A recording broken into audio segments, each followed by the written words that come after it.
गोरी हमर मिथिला में टूटतो गुमान सहरसा जिला में जे गोरी हमर मिथिला में टूटतो गुमान सहरसा जिला में बेगूसराय के छोरा में छोड़तो कहतो जे नैना मिला ले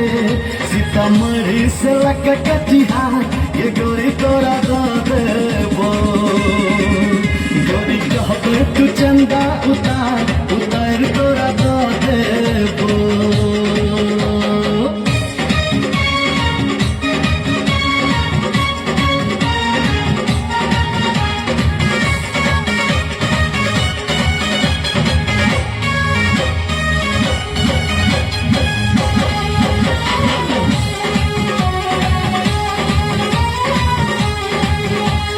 भागलपुर सिल्क के लहंगा दिए वो मुजफ्फरपुर के लाली से थोड़ी सजेबो भागलपुरी सिल्क के लहंगा दिए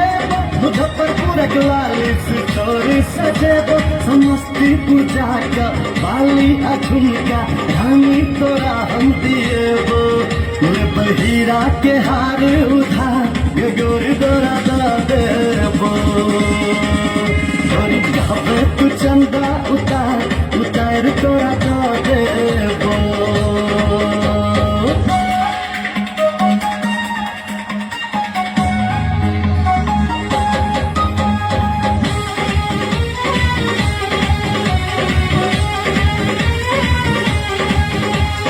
अंसक गप सुने कहीं जाना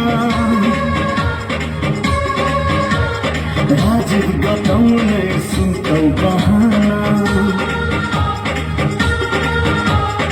अंसक गप के ने सुने तू जाना राजीव गौतम ने सुनतो बहाना भगत जी के मीठा पान खुएबो काई इलायची के दाना भाया डुमरी के सुपल बाजार घूमे तोरा जेबो गोरी कहबे तू चंदा उतार उतार तोरा दा देबो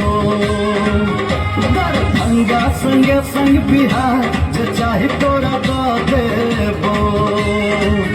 मधुबनी संगे संग बिहार जे चाहे तोरा